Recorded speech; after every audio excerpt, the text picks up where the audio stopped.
Everyone wants to be seen. In today's world, the desire for attention has become a full-blown obsession. We live in the age of followers, likes, views, and viral moments. Fame is no longer limited to celebrities. With a smartphone and a platform, anyone can chase it.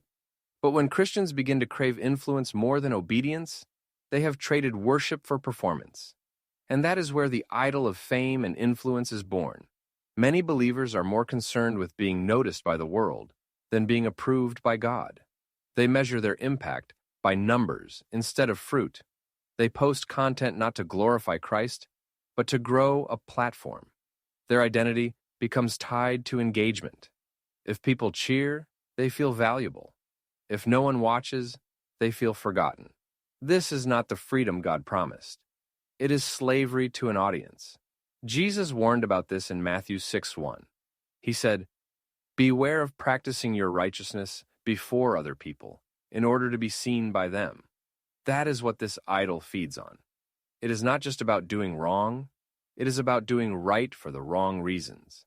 Singing to be praised, preaching to be admired, serving to be celebrated.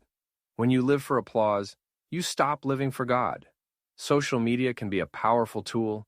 It can spread the gospel and encourage believers, but it can also become an altar of self-promotion. The platform was meant to share Christ, but now it tempts people to share themselves.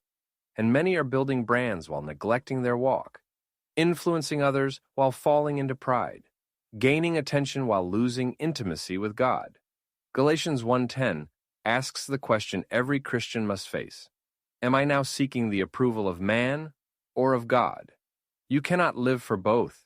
You cannot serve Christ and chase clout. One will silence the other. If God asked you to delete your platform, would you obey?